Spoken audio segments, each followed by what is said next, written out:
There we go. Hey, what's up, everyone? I'm gonna wait a few seconds, wait for some people to join in, and then I will get started.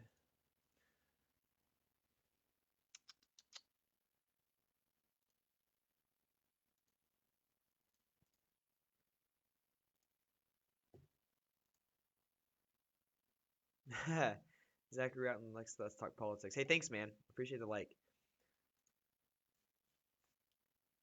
All right, let's see. We got a couple of viewers. All right. Here's everyone. How's it going? So for those of you who may have not been paying super close, that's not what we're talking about today, Zach. So for those of you who haven't been paying super close attention, to my Facebook feed over the last year to year and a half, um, you may not know that I'm a pretty politically motivated, politically charged dude. So because of this fact, I want to sort of talk about what's happening surrounding the death of Ruth Bader Ginsburg, and maybe shed some light on the current situation. So like I said in the description of this video, I've spent the last few days just kind of watching videos, reading articles, kind of learning the history of of replacing Supreme Court justices, just so that I could speak intelligently on this topic. So, like I said, I've tried to stay away from this particular issue over the last few days, saying a little bit here and there, like, oh look, Ruth Bader Ginsburg died. Like that's kind of sad. It's really sad. Anytime someone dies, right, regardless of political affiliation, it's heartbreaking when someone dies. Right, they've got a loving family, they've got people who care about them, and so it is sad. So lots of emotions are flying all over the place, and I'm watching friends on Facebook talk about this issue on all sides of the aisle, and it's become clear to me that no one knows what they're talking about, specifically in regards to Mitch McConnell, and we'll get to that here in a second. But first, I want to talk about the sort of uh, uh, the time that Ruth Bader Ginsburg spent on the Supreme Court.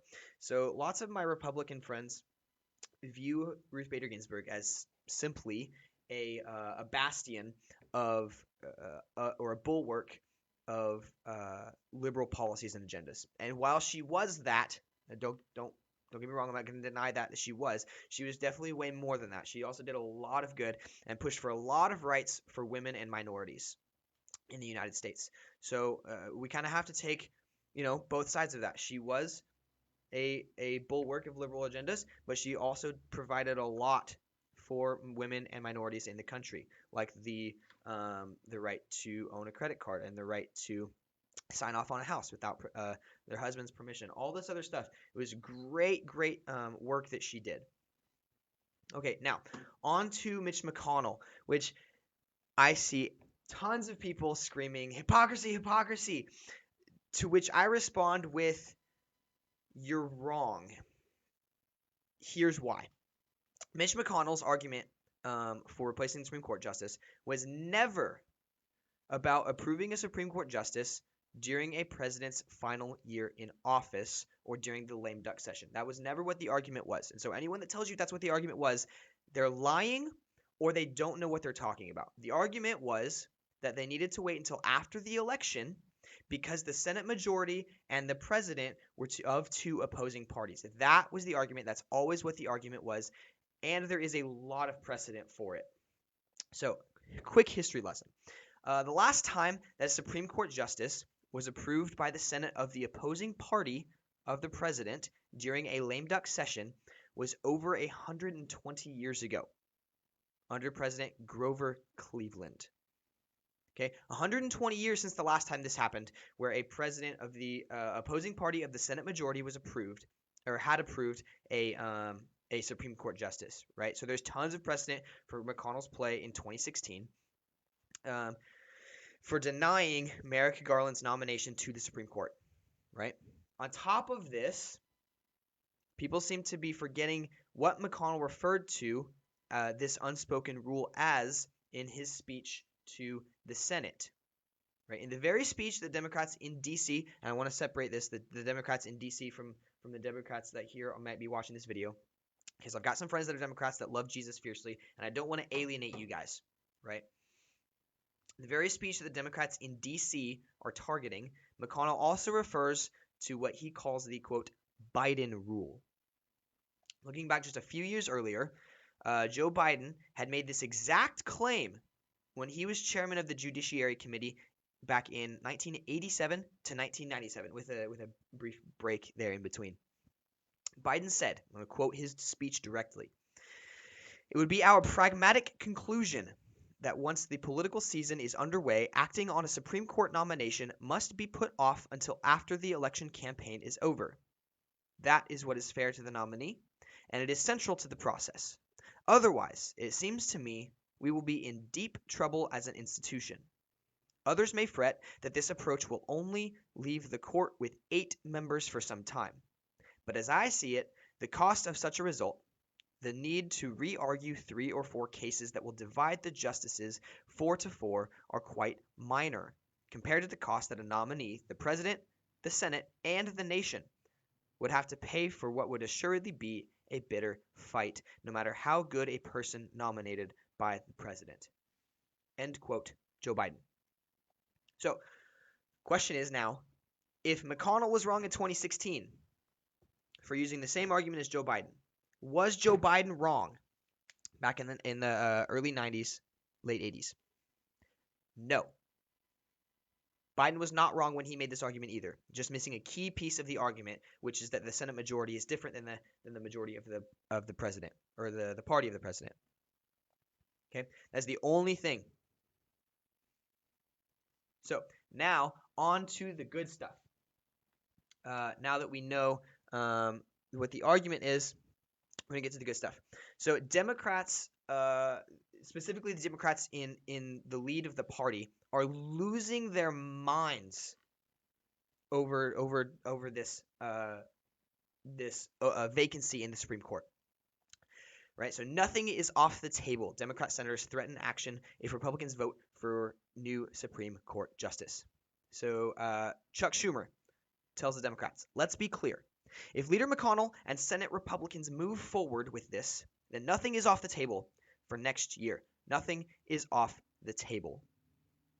Right? And then Richard Blumenthal, liar of the Vietnam War, he also tweeted, "If Republicans recklessly and reprehensibly force a SCOTUS, Supreme Court of the United States, vote before the election, nothing is off the table." Nothing is off the table. That is a threat. I'm sorry, you can't view that as any other way. That is a threat, right? So let's take a look at some of their moves. What are these moves that they've got? Nothing is off the table, and there are 4 of them, and there are 4 that we want to look at, 4 that are kind of important. So first, got an article by Washington Examiner. AOC threatens impeachment of Trump and Barr to stop Supreme Court nominee. Representative Alexandria Ocasio-Cortez told reporters that impeaching President Trump and Attorney General William Barr are potential options for Democrats to stop the nomination of a new Supreme Court justice. That is wild. We now have a congresswoman from New York using impeachment simply as a weapon to stop a Supreme Court nomination. This is the only purpose for using this. The only reason that she's wanting to impeach Donald Trump again is to stop this nomination. Now we are looking at the Democrats, again, in Washington, D.C. This is not the view of the entire Democratic Party, simply the leaders in D.C. They're using impeachment, and they'll impeach whoever they want, whoever they need to, in order to hold off on this nomination. That is crazy to me.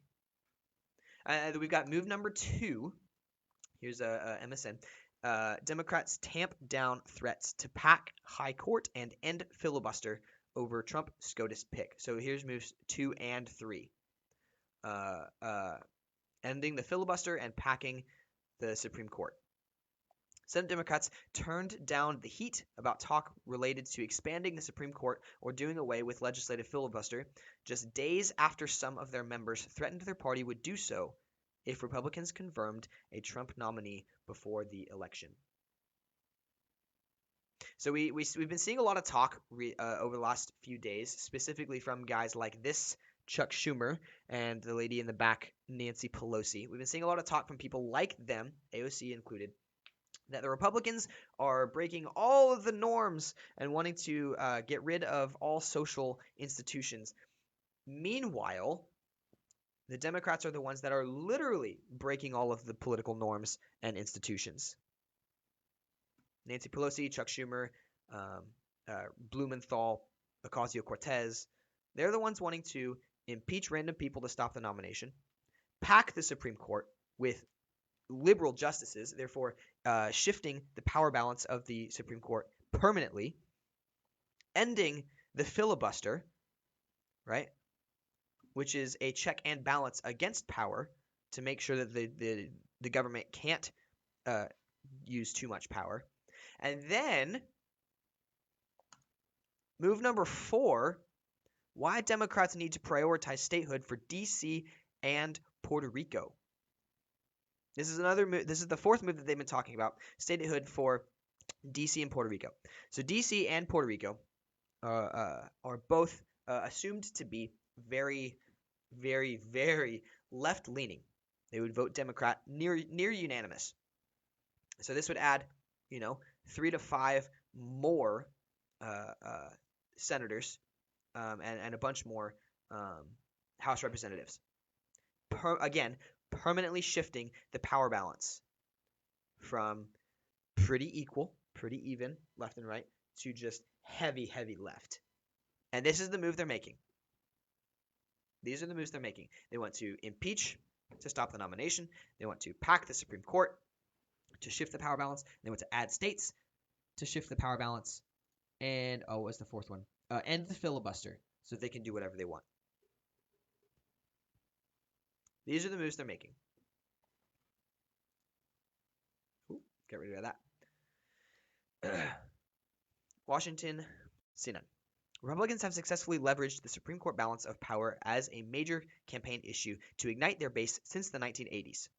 For Democrats, the 2020 election may mark the first modern times that they unite around the high court as a driving force in a presidential election. So this is kind of true. The Republican Party has mobilized around Supreme Court for a while, 40 years, the better half, or the better part of 40 years. Because, and I think it's important that people know this, the Democratic politicians tend to view the Supreme Court as a weapon. That's all it is. It's a weapon. They use it to write laws and write into law their own agendas. Meanwhile, the Republicans have typically viewed the Supreme Court as what it was originally meant to be. The Supreme Court was never meant to be anything more than interpreting the Constitution. And so because of this fact, we get people like Ruth Bader Ginsburg on the left. People who will view the Supreme Court as a little more than a club to beat their agenda over with. And we get some good out of that, but they will approve things like Roe versus Wade, which has zero constitutional basis. You argue what you want. Roe versus Wade has zero constitutional basis. Whether you agree that the decision was right or wrong, I'm not going to get into that. Fact of the matter is, it has zero constitutional basis. Ruth Bader Ginsburg. Then you get people like Brett Kavanaugh on the right. People who typically are more constitutionalist and originalist in nature. And they view the Constitution as it was originally meant to be. A document to guide a nation through its growth and through its pains. So this is why I have come to the conclusion. If an entire party is going to view a branch of the government as a weapon to wield, to use as its to implement its own agendas, they should not be in charge of Supreme Court justices. I'm sorry, they shouldn't.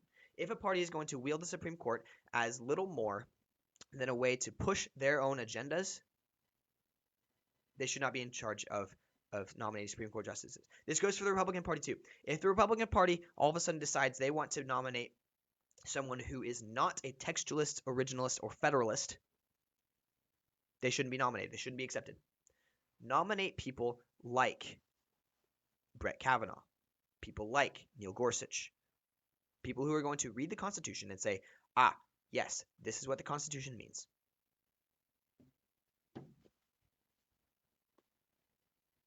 So, thank you for your time. Thank you for watching. If you have any questions, submit them in the bottom. Angela Cruz says, amen. Thanks, Angela. I appreciate it. If you have any questions, submit them in the bottom. I'm going to try my best to answer them. If not, I'm going to stay on for a couple more minutes just to let you guys think about all the things I've said. Think about what your opinions on Ruth Bader Ginsburg's death is and all of that stuff.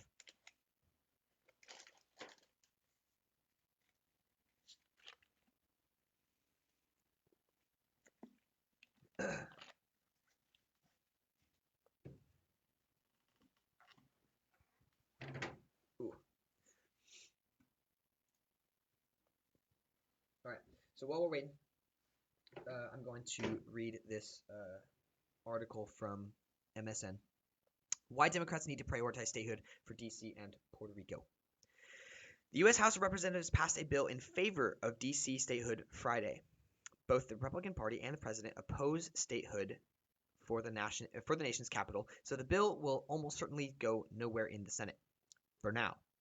But should Joe Biden win the presidency and bring with him majorities in the House and the Senate, he should make statehood for D.C. and for Puerto Rico a priority for his first 100 days in office. Now, I've already said why this is a bad idea. This will permanently shift the power balance from pretty even, left and right, to left exclusively. I think this is an incredibly bad idea. This is a bad idea because trust in the federal government is at all-time low, hovering around 10 to 15%. Trust in the federal government is hovering around 10 to 15%. Trust in Donald Trump is hovering at about 40 to 45%. Okay. Trust in media is hovering at about 30 to 35%. So don't take the wrong message from that. Okay. The message is not that people trust Donald Trump more than the federal government and media. The message is people trust the media and the government less than Donald Trump. That is the message. Like him, hate him, doesn't matter. Donald Trump isn't exactly the most trustworthy dude in terms of what he says versus what he does. There is a vast difference between his legislative action and his Twitter feed. Anyone who follows him on Twitter will know this is a fact. I've also seen the argument on Facebook that President Trump should wait until after the election to nominate his Supreme Court nominee. I think this is a terrible idea for the simple purpose, or for the simple reason of, if Donald Trump waits until after the election, there is no guarantee that he will carry with him a Senate majority, right? People seem to forget the Senate is up for re-election every 2 years, not 4, right? So we had an election for the Senate in 2016 when we had the presidential election.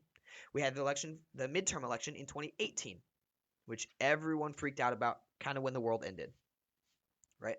And then we will have another presidential and Senate election this year in 2020. Should Donald Trump wait, there is a high likelihood that the Republicans will lose their Senate majority and they will not be able to push through any Supreme Court nomination that Donald Trump wins if he wins re-election. So thank you for your time. I'm running out of time. So once again, if you have any questions, go ahead and submit them in the comment section of this video, and I will try to answer them best I can. This can be anything ranging from what do you think about Ruth Bader Ginsburg and her time in the Supreme Court to what do you like to do in your free time? Doesn't matter to me. I will answer any question best I can, as honestly as I can. with that, thank you very much for watching, and I hope to see you guys again next week around the same time, 1:45-ish. I want to be able to do something like this once a week for about 30 minutes, 20 minutes or so.